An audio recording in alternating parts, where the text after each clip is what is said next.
Welcome to Business Coaching Secrets with Carl Bryan. If you want to attract new high-end coaching clients, fill live events, and build a wildly profitable coaching practice where business owners pay, stay, and refer, you've come to the right place. In this podcast, Carl provides his keys to the kingdom for finding and signing high-paying clients and building the coaching business of your dreams. Here we go. Ladies and gentlemen, boys and girls, coaches around the world, welcome to another episode of Business Coaching Secrets. It's your boy, the Road Dog, with none other than the King of the Caribbean, the King of the Cold Plunge, Carl Bryan. I'm not sure King of the Cold Plunge is appropriate, but we're going to work with that today. How do you feel about that? Road, I feel good, bud. I was up at 4:30 this morning, 6:30. I was in the cold plunge, and as I told you earlier on our pre-show, cold plunge, and then the hot tub, and then the cold plunge and the hot tub, and I did that. I don't even know how many times, to be honest with you, but I'm going to guess 4, maybe 5. Feeling good, shoots. I think everybody should do it. And the biggest thing is just the mental. I've done that, frankly, 100 times. But that being said, I'd be exaggerating, I don't know, lying, but exaggerating to say that I don't stand there and have to G myself up a tiny bit that first time, right? After the first time, you're laughing. But it's the mental toughness of it, just to go, yeah, the water's freezing. And I mean, this water was freezing. And you know what I mean? You just jump in. It makes you feel good. And the other thing, Road Dog, which a lot of people know, you know this, we were talking to John earlier, it is impossible for you to jump into a cold plunge and then get out and not feel, and again, this is a scientific thing, but you know what I mean? Like, it is impossible for you to jump into a cold plunge, get out, and not feel positive. It's impossible. So there you go. You know what's crazy is you almost had a Freudian slip there and said a gold plunge. I'm thinking of like Scrooge McDuck. You're just sort of dipping yourself in dollar bills, or what's happening? Maybe or maybe not. Shoots afterwards. Oh my God. That's a whole different type of video that I definitely don't need any part of. Anyways, yeah, cold plunge. I'm guessing it's a lot easier when it's like 25 degrees Celsius outside and not hovering right around. Well, I guess it's not that cold. Like, it's December the 11th as we're recording this right now, and in Kelowna, it's probably around 3 degrees. But we did get snow the other day, Shoots. We got a good amount of snow on Sunday. And but it is melting, which is still pretty wild that we're this close to Christmas, and there's really hardly any winter to speak of yet. And I know by me saying that, I just jinxed it for everybody. So you're welcome. I was going to say that it's coming tonight, Shoots. Whoopsie! For sure. My drive to my Vernon event on Wednesday will be brutal. Yeah, there you go. I mean, anyway, like a ski hill. So anyway. But hey, so I want to say something. So first of all, I'm still in the middle of the interview series, but Road Dog and I had so much fun last week mucking about. Hopefully you guys listened. If you didn't, I think you should. Lots of positive feedback, we got to do this and having a hoot. But I haven't even told you this, Road Dog. So I've got a buddy. He's actually staying at my house right now. So when I say a buddy, guys, they're 23 years old, by the way. But he's a cool guy, and he's actually a world champion wake surfer, won the world title. But anyway, so we were talking. He's going to help me with some social media stuff. He's got a video with 30 million downloads. It's got Drake scooting by, but he's pretty prolific on the old social media. But anyway, so he told me, I want to listen to the podcast. Like, what's the deal? I sent it to him, and he goes, oh my God. He goes, I've listened to this. And then he's got a buddy who's like a huge fan, and like is like mentioning it and sending him over to him. And I'm like, no way. So Shoots, there you go, man. So that made me laugh. I thought that would make you smile. So that's it. There's a lot of podcasts out there, just saying. So that's pretty nice to hear. That's for sure. Shoots. Wow. Okay. We'll take it. Right? We'll take it. All right. Speaking of, this is a horrible segue. Speaking of taking it, that's awkward. let's talk about taking advice, and maybe we've talked about coach, mentor. What's the other one I'm thinking of right now? Anyway, so you've got a mentor, which I'm not sure if everybody knows that, but you do, and you've been working with this gentleman for how long's it been now, Carl? Has it been over a year? Oh yeah. Been over 2 years, in fact. But yes, he's a champ. Crazy. He's a champ. That's crazy. And you actually seeked this individual out and made a proactive effort, if I recall correctly. So, anyways, you had a call with your mentor this last weekend. Because I know who it is. I'm not sure if you want to share that or not. That's cool. But I follow this person on the socials as well and read a bunch of his stuff. But just wondering, how did that go? Like, what did you learn, and what were your big takeaways? You mean from the call? I mentioned that call to you. Is that what you mean? Yeah. What would I say? Concentrate on what you're doing, not what they're doing. That would be a highlight, and frankly, that's a note that I read about an hour and a half ago.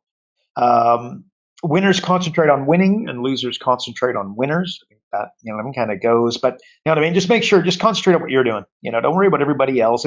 We used to keep up with I can't remember who said this, but somebody said this, and I'm like, oh my god, it's so good. But we used to be keeping up with the Joneses, and now we're keeping up with the Kardashians. And it's just, it's you flip through Facebook to do, and it's hard not to just, it's just a funky place. Anyway, so it's, and it also, what would I say? Not the size of your brain. It's the size of your thinking. Again, are you thinking a week out? Are you thinking a month out? Are you thinking a year out? Are you thinking 5 years out? Are you thinking 25 years out is what I mean by that. And by the way, are you thinking in millions? Are you thinking in tens of millions? Are you thinking in billions? And as I say that, be sure if you're trying to get to $10,000 a month, please don't start thinking in billions. My heavens. Do you know what I mean? Like, it's just, that will get you, I don't know that it'll get you nowhere, but it's not going to get you where you want to go. There's going to be quicker roads to knock over what it is that, you're looking to do. Look, we've said this hundreds of times, and I'll continue to say it hundreds of times, but your best mentor is you. Your best client is you 5 years ago, and your best mentor is you in 5 years, right? Like trying to chase, like, what is it? Like, they have what you want, and you're trying to get there. So again, your best client, just look in the mirror, rewind 5 years, and you're staring at them. So therefore, again, if you're trying to get to 10 grand a month, 15 grand a month, and to think that listening to billionaires, and it's not that you don't listen to billionaires, but what it is that, again, as you're setting your goals and that sort of thing, be a little bit careful with that. Again, size of your brain, not the size of your thinking, and it's a competitive world. There's just lots and lots of talk about competition, and just too much. And I really think it is something you have to set aside. Again, winners concentrate on winning, losers concentrate on winners. My question is, because that sounds like a little bit of a throwaway line, or again, that's been around for years and years and years, right? I'm not making that up by any stretch of the imagination, but go in between your own ears and look at what you've done over the last day, last week, last month, last quarter, last year. And how much, like, again, are you, Joneses versus the Kardashians, envy, spending too much on spending too much time on Facebook. And then whilst you're on Facebook, again, are you looking at those competitors and getting a little bit frustrated? So there's a question, but I will tell you also this, your customer, and this sounds obvious, but you actually mentioned this a little bit last week. Your customer must love, and capitalize love, bold it, italicize it, underline it, love your product. Right? The difference between 4-star and 5-star for, the dentist, the butcher, the baker, the candlestick maker, the restaurant, the hotel, or your product or your coaching, like 4 to 5, the math says it's 20%, but it's monumentally different than that. It has nothing to do 4-star to 5-star. If you've ever stayed in a 5-star hotel, it is not 20% better than the 4-star. It is a different experience entirely. And then I would So Road Dog, what I was looking but you're never going to speak to somebody generally that has like a successful business, quote unquote, that won't tell you their product is amazing, right? But when asked what they're tracking, um, you won't be able to get metrics. And by the way, Alex Hormozy, he talks about this a lot, and he would not, that I think he's made this kind of cool again, let's say, or a cool period. But I will tell you that there's a lot of people talking about this sort of stuff, and the most famous of, by a long way, is Steve Jobs, right? So he will always say, if you want to build a great company, build a great product. Or if you want to build a great company, build great products, right? Like that's Steve Jobs 101. So understanding the metrics around marketing, CPM, CPC, click-through rate, etc. Like those are marketing type numbers. But what, churn? Are they legitimately keeping, churn at the forefront? Customer retention, cost, CRC, CHS, etc. So, they are not, okay, so those are statistics around product, usage of the product, happiness around the product. Generally, people will know, and you know this better, right, than I, Road Dog. Everybody knows their marketing numbers, but do they know their, what I mean? Do they have statistics and whatnot? And are they looking hard straight at, product and product numbers? And the answer normally is no. So that's my answer, Shoots. And that's so. Speaking of that, but that's what I'd say. If I can jump in for a second, because you just threw a couple things out there, like CHS. Can you just explain to everybody what CHS is? Yeah, customer health score. I think it actually there's another word, but customer health score. Look, it's success. It's a measure of customer success. And yeah, you'd measure like, okay, frequency. How much time are your users spending on your product, software, or thing, right? Breadth. How many users in a specific account are using the product? And then there would be depth. How many of your products, services, key features are actually, when I say actually being used, right?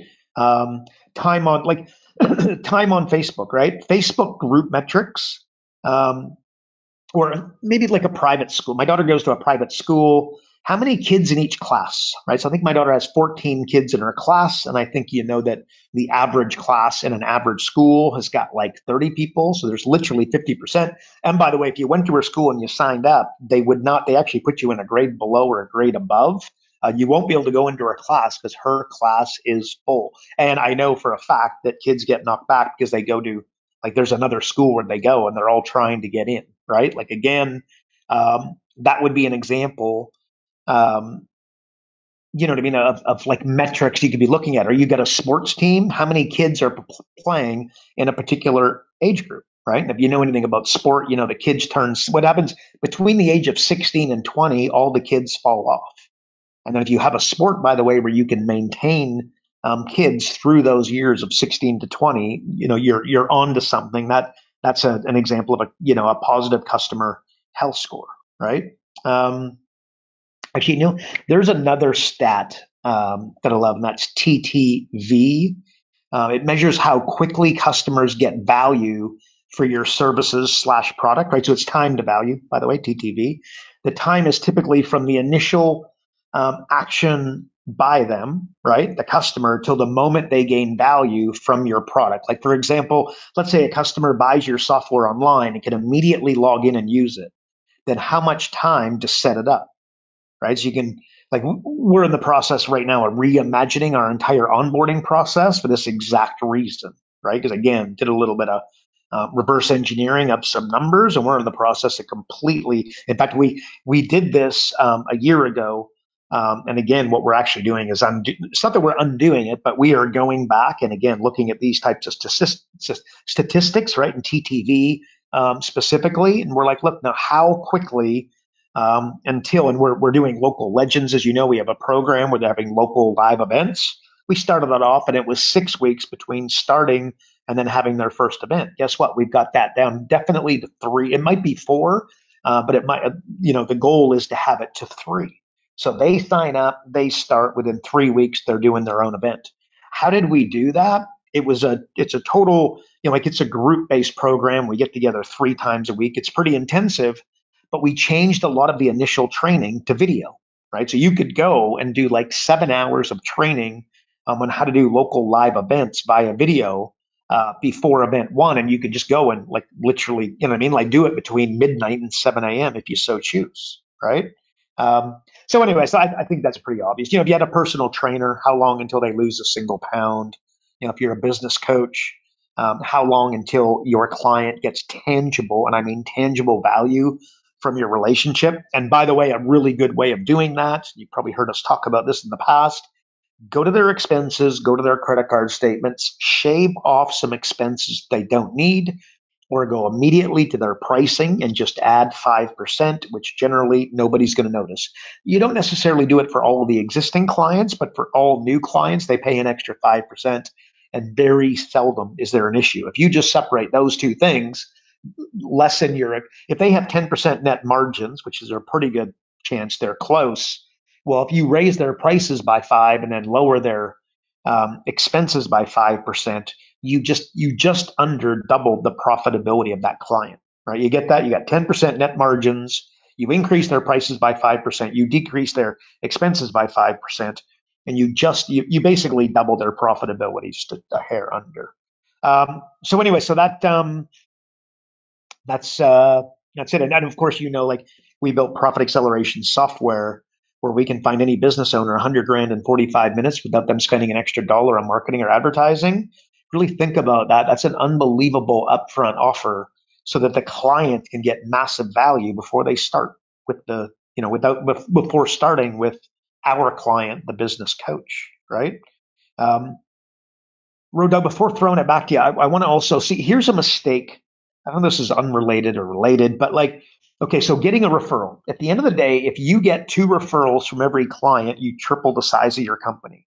If your client gets 2 referrals from every client, they triple the size of their company, right? Well, so guess what? Go get more referrals. The mistake that they make is that they go, okay, well, they're going to systematize it, right? And again, systems set you free, but they also stifle creativity. Conversation for another day, possibly. But again, if you're hiring 16-year-olds, look, McDonald's is great, systematized to your heart's content. But if you have a real company paying people real fees, you want to hire intelligent people, smarter than yourself, with skills, and then get out of their way. That being said, instead of trying to get the referral on call 3, what you really want to do is like at an inflection point, right, of success. So they just found $10,000 doing XYZ. They just went to their expenses, they went to their credit card statements, and they cut out X amount of expenses. And when you extrapolated the numbers out, you're like, look, we just found you $75,000. Like, I am officially free. You're only paying me, 36 grand for the year.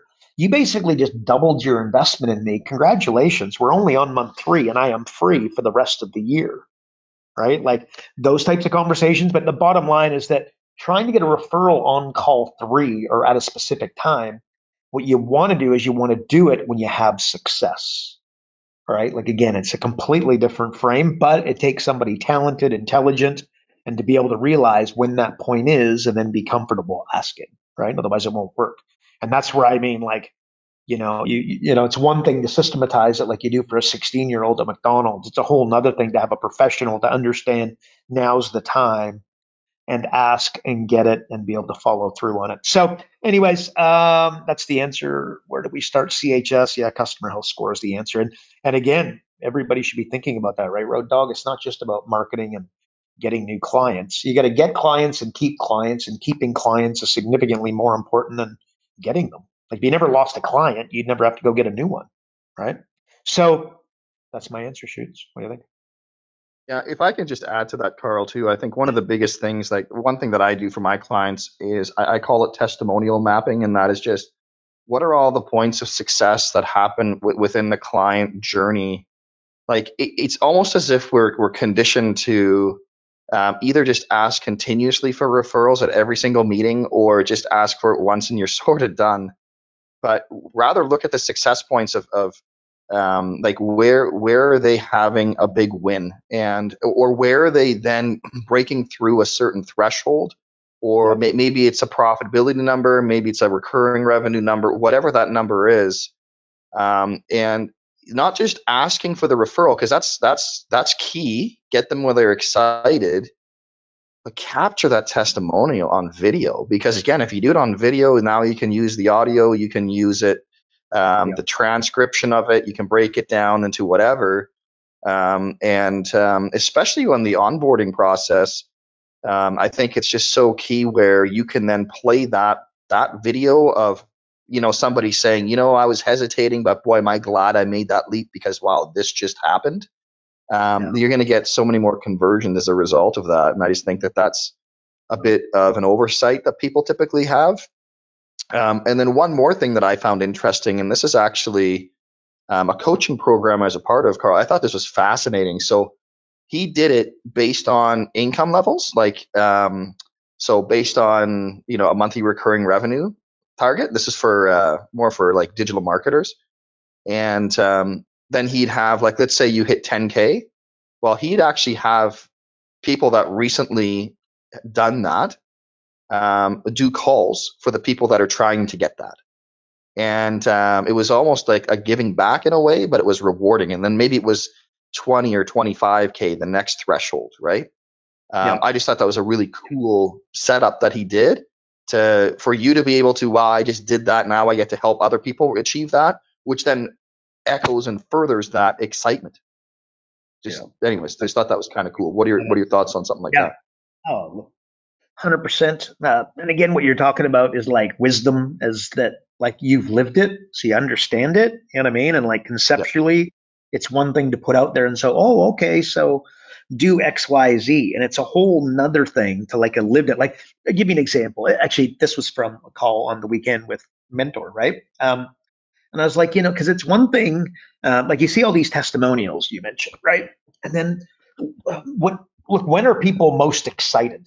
And it would be at the beginning, correct? And I'm like, show me your testimonials in 12 months, 2 years, 3 years. Like we've got clients like, in fact, John Moore, who we just talked to on the pre-show, he's been a client for, I think it's 12 years, right? He would have said on the interview that I did with him a while ago.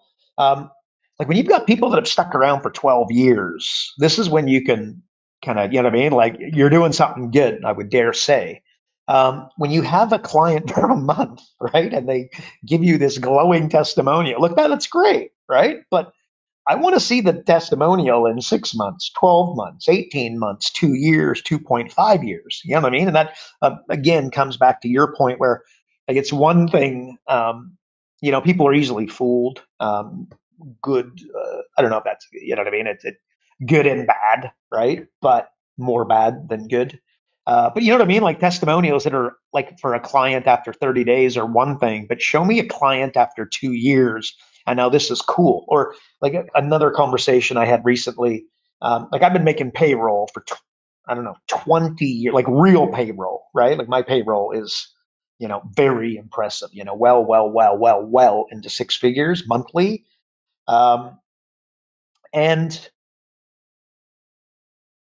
like, okay, so like I make payroll. It's the thing, I don't know how to position this, right? But like when you pay somebody, they generally will think you're a great person, right? And again, and some do, some don't, all good. But let me tell you, clearly we could say that there's factors working in your favor when you're paying them on a monthly basis.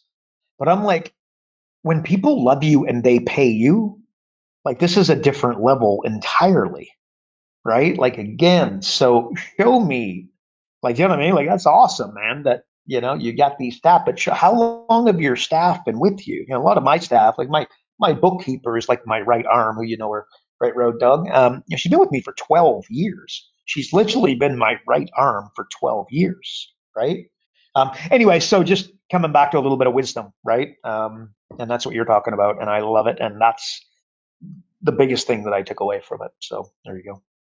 And by the way, I thought your bookkeeper was Snuffleupagus for the longest time. I seriously thought it was just you in high heels replying under a different email address, but that's another story for another Hey, listen, we're talking about success and all that sort of stuff and planning and whatever. We are, as we're recording this, coming up on the end of the year, which is everyone's favorite time of the year to start planning out the following year. And there's a lot of people planning out their 2024. And there's a lot of people reflecting back on their 2023 and realizing that perhaps they didn't accomplish and achieve everything that they really wanted to or whatever. And again, that's fine. As one of my coaches used to always say, everything behind you is dry cement and everything ahead of you is still wet cement. So you can actually, make an impression in the future when you can't on your past. But when this just reminds me, a while ago we had this conversation, and I love it because it's the 4 forces that motivate someone. And I just think by maybe incorporating this into your goal setting, right? You're setting up your targets for next year, understanding what actually motivates you, I think can be a superpower. And to put it in Carl Bryan terms, it's going to be a superpower on steroids. So, KB, why don't you lead us through the 4 forces that motivate someone, and hopefully it'll help them in terms of having great success in 2024. I remember when we did this originally, and do you remember what was yours? Do you remember? Yeah, it was freedom. On steroids. Was that a bit about because I thought that was that impactful for you? Could you remember back? And maybe it wasn't. 100% it was, because it was because 100% it was. I can't even put it into words. It was just, yes, 100%. Yeah, I love it. So, and I remember that was kind of cool. But anyway, so 4 forces first. Okay, so there's money. Gosh, brain fart. Status. There's that. So the money, there's status, and of course there's freedom, which is road dogs, and my wife's, by the way. And then there's relationships, right? And there is not right and there is not wrong. Very, very importantly, right? So if money drives you, and depending upon your age and where you're at, and some factors that your parents would have helped you with accidentally or intentionally or positively or negatively, it just there is no right or wrong, right? And then most people will go through. So there's money, status, freedom, and then relationships. And most people will feel that there's a couple that, look, I think I'm freedom and status, or I'm money and relation. You know what I mean? They feel like they have 2, but here's how you work out which one is the one that drives you. And again, much like Road Dog just said a minute ago, it was really impactful for him to work it out. Because then it's oh, wow, okay, cool. You know what I mean? What I really want to be able to do is what I want to do when I want to do it. He wants to go on a holiday when he wants to go on a holiday, and he wants to go where he wants to go on holiday when he wants to go on holiday. And he wants to be able to do calls when he wants to do calls. But I'll tell you one thing I know about Road Dog, he doesn't want to be a slave to his calendar.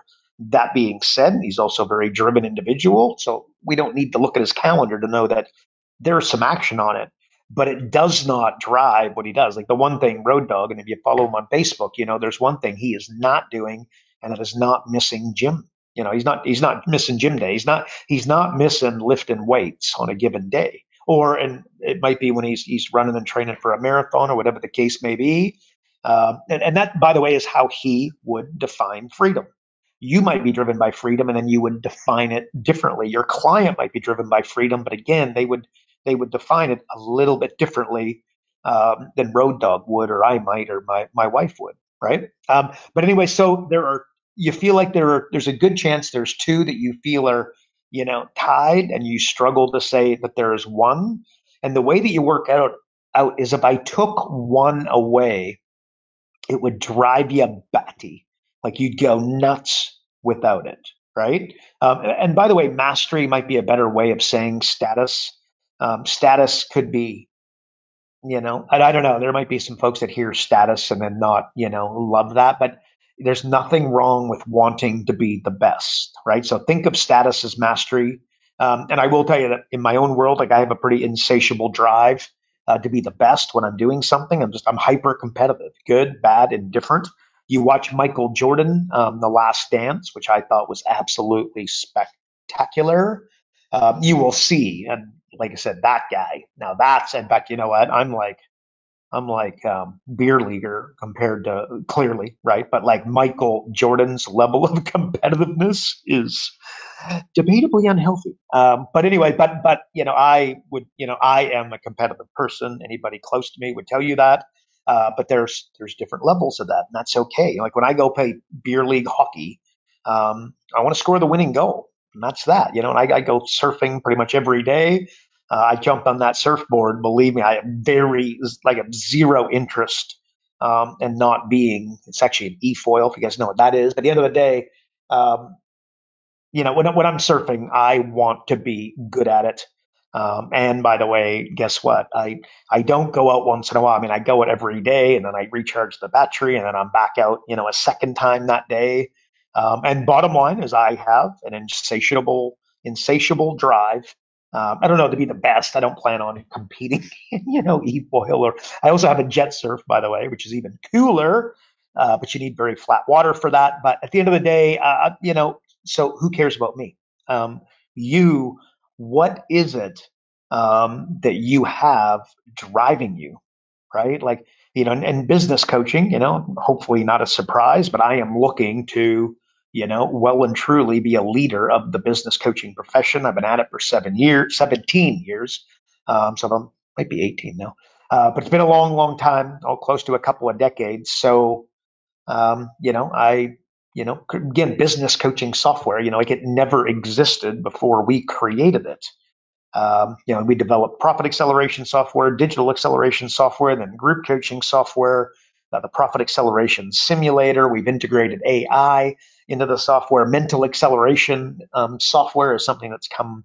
The integration of AI took over any plans to move towards mental acceleration, but that's kind of been back on my brain, to be honest with you. But again, it just all comes from, I don't know, I just want to, when people use the software, I want them to crush it, but I really want them to, to look at the software and have it really move them, really influence them, really positively align them with their client, really positively, create a dynamic where they can kick some, with their client.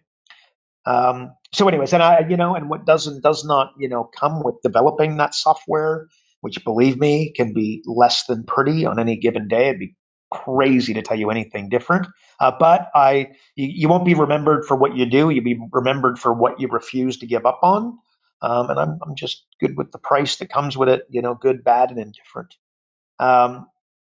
So that being said, what is driving you, right? Again, money, status, freedom, relationships. I understand that status/mastery is something that really, really drives me. So by knowing that, guess what? I can align, you know what I mean?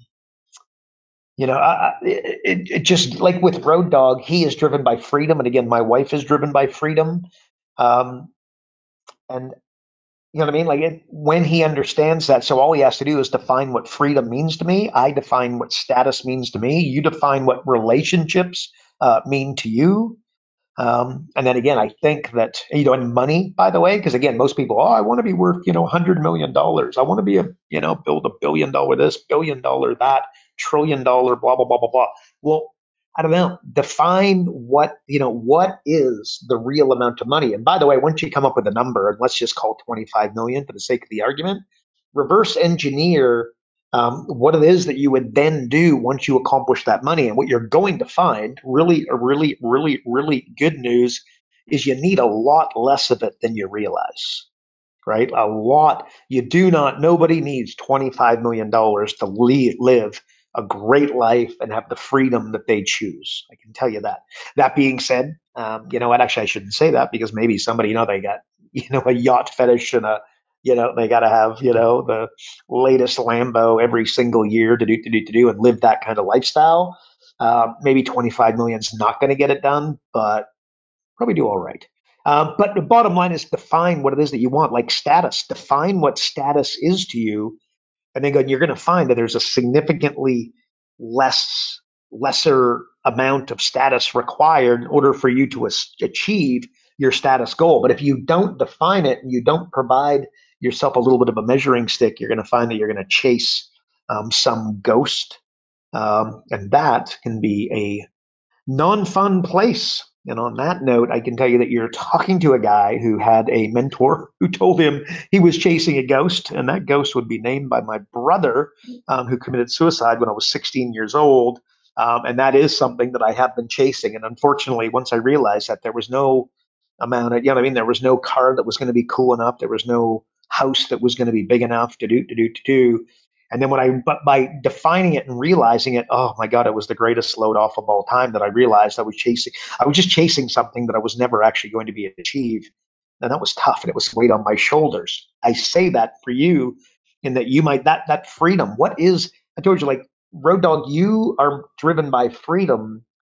But again, I don't need to look at your calendar to know that you got plenty of things going on. So is that to say that you don't have freedom? No, it's that you understand that there's a price for that freedom. And if that's a few scheduled calls and some group calls and to do, you're more than happy to do it. But what you're not interested in doing, or, you can answer this for us, but like having 12 hours of scheduled calls every single day and then not having a week off, 2 weeks off, time in the summer, time to go. And, your daughter Ava, is an elite soccer player, not being able to go and watch her play and go to the tournaments, you wouldn't be interested in that, right? So anyways, I think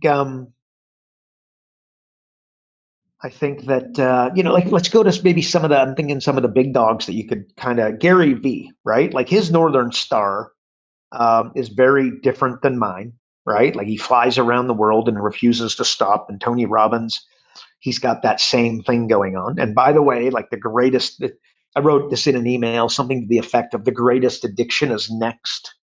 More, more, more, more, more. And you all know that guy. And, and debatably, I don't know, never asked Tony Robbins this, but again, I think that he might tell you that, the next, more thing has, not been his greatest trait by way of enjoying. Because at the end of the day, what's the goal? And the goal is to enjoy life, right? Whether you're driven by money, you're driven by status, you're driven by freedom, you're driven by relationships, or by the way, very importantly, your clients are driven by which of the four. And again, you go a long way in finding this out. Incredibly valuable to be able to help them go and achieve what it is that they're looking to accomplish, right? So anyways, that's it, Road Dog. It can be hard work, but again, define what it is that you want. And again, no, before you define it, you need to know what it is, right? So again, if that one thing, and again, the thing that I took away would be the thing that would drive you nuts. That's the big one. So, what is that? Make your goal to influence, not to be an influencer, is what I would say, right? Make your goal to influence, not to be known as an influencer. You understand, like, the difference? You know what I mean? And make your job about the client and their results instead of your results in your bank account. And I'm not suggesting that you're not, and I'm not suggesting you are. I'm just suggesting that I think that is a way better goal, is to be influential and to have influenced, than to be known as an influencer. And again, the stupid Lamborghini with the doors up and all that. Like, please. But anyway, so, again, make your goal to be Santa, not the Grinch. Santa gives away, right? Grinch taketh away. Give, give, give, give. It's always funner at Christmas to give than to receive, right? Well, the good news in business is you give, give, give. It's the rule of reciprocity, right? And then, exercise it in your favor. And again, freedom, money, status, relationships, the one that you crave, you'll get significantly closer to it, right? The rule of, why do live events work? 3 words: rule of reciprocity. That's it. You're doing something wonderful. You do a great job. They see you up there. They see you being vulnerable. And what do you think? They like, oh, wow. You know what I mean? Like, look, I'll get together with this individual. If he's willing to do this for free and feed me breakfast to do, why in the world would I not sit with this guy for 2 hours when he works on my business with himself, and the software and the simulator, whatever the case may be? If you're using our stuff, you're using the software and the simulator. If you're using your own stuff, you might be using a napkin, whatever you're using. But that rule of reciprocity will kick in. So, shoots. I don't. That's my. What do you think? Like I said, What would you answer to that? How did I do? Well, it's like the thing that's crazy is I've always been asked, and it's a tough question, what do you want? Because again, as you and I both know, you ask somebody what they want, they'll tell you what they don't want. But what I got out of this, Carl, was it's not just what you want. So for me, it's like, yeah, what do you want? Well, I want freedom. Well, what does that look like to you? Right? Like getting very, very clear on not just what it is that you want, but what does it actually look like? And I think that lack of clarity between those 2 points can lead to a whole lot of almost stagnation. Like you're just not going to go anywhere, right? So I think that's really, really interesting because you talk about the success and you talk like, like you mentioned the soccer thing for my daughter. Like, yeah, no kidding. Like I'll give up a lot to be there because I love it. Like I absolutely love it, right? It's killing me not coaching this year, but like I still need to be on the sideline. I'm still, doing whatever I can. But it's just, what does that look like? And I think that's a very, very important part. I want to give you an example. What would it take to stop you from going to that soccer tournament, that soccer game, that soccer tournament? Is there anything that could get in within reason? No. Okay. No. Ladies and gentlemen, that is freedom, right? That's his, but again, that's Road Dogg's picture of freedom. And by the way, great father, this, that, and the other. But I'm telling you, that's freedom because we all know that there's a guy or a gal listening and they miss all kinds of baseball practice, softball practice, football games, because they're driven by something else. To understand that, right? So that Road Dogg defines freedom as being able to go to that soccer tournament. And I said to him, what would stop you? And he pretty much, look again, and there, no doubt there's some, like, like there would be something that would get in the way, right? Like, his health, like you kind of follow, but at the end of the day, it would have to be monumental in terms of stopping him. And that, again, because he defines freedom as being able to be there. And he knows that those days are not going to last forever. So anyway, so there's an example. But believe me, and as you hear that, you're like, oh my gosh, well, of course, so would I. Okay, well, guess what? You're probably driven by freedom. And by the way, and it might be the fact because you're the president of the club or you were the coach of the club or your kid's the best player. So then there's a status play that gets you there more than the freedom play, by the way. But anyway, so you reverse engineer all that stuff. You can get kind of cool. But that's, and by the way, Road Dogg, before, would you agree that going to that soccer tournament, that soccer game is the kind of thing that you define as freedom? Am I right there? Make sure I'm right. Sure. 100%. Yep, for sure. Yeah. I love doing it and nothing's going to get in my way of getting there. And I just want to say real quick, I want to say because you say money and status as well, there's no shame in that. Like, because some people like, oh, I can't possibly be driven by money. Like, can you just touch on that for a sec? Because I think there's a lot of people that might feel guilty or have shame around that. At the end of the day, you know what I mean? Like, it's because Road Dogg, little red arrow, you are here. If I have somebody here is driven by money, what you're going to find is that they are going to be young or they are going to be old generally. And that is black and white to something that is gray. But when you're super young, you're super driven by money. And when you have the wrong birthday with a 0 or a 5 and you don't feel you're in the right spot, all of a sudden, money becomes a driving force. But understanding that it is, because different seasons of your life, different times, guess what? Generally speaking, you will be driven by one for, the majority of your quote unquote business life. But that being said, it can absolutely, because what happens? Like, what do you think happens to somebody when they like my neighbor in Kelowna, right? Like the guy won what did he win? $40 million tax free. Thank you very much. 40, and it might have been a little bit less than that. Might have been 25, might have been 40. It's enough money that it was life changing. Do you think like if he was driven by money, he is no longer driven by money, or I would dare say it. Do you know what I mean? So situations do change. So, but yeah, if money motivates you, man, that's okay. What I would say to somebody who is driven by money, by the way, is to accept it, get yourself into a position so that you are no longer driven by money, because money is much like being driven by significance, which, by the way, is different from status, in my opinion. If you're driven by significance, nothing is ever good enough. There's not a Ferrari cool enough. There's not a Lamborghini cool enough. There's not a mansion that's high enough on the hill and tall enough and big enough for you. It's a real bastard of a way to live. So there you go. Shoots. That's my answer, bud. Yeah, I love it. Love it.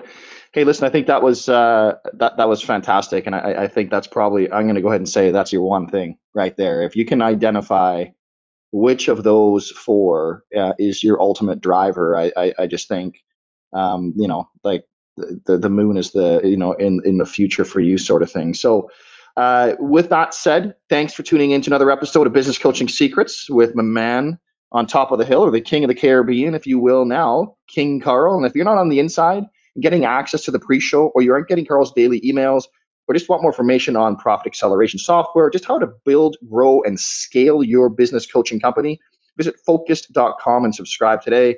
Again, if you enjoyed the podcast, please share it. And of course, as always, you'd appreciate it if you'd rate it and leave a review as well, as we know that all the popular streaming services put a ton of weight towards that. And that is it for another week. We will see you in the next episode. Remember, folks, progress equals happiness. Take care, everybody. Carl Bryan built Profit Acceleration Software 2.0 to train business coaches how to find any small business owner more than $100,000 in 45 minutes without them spending an extra dollar on marketing or advertising. This becomes a business coach's superpower. So as a business coach, you'll never again have to worry about working with business owners that can't afford your high-end coaching fees. Check us out at focused.com.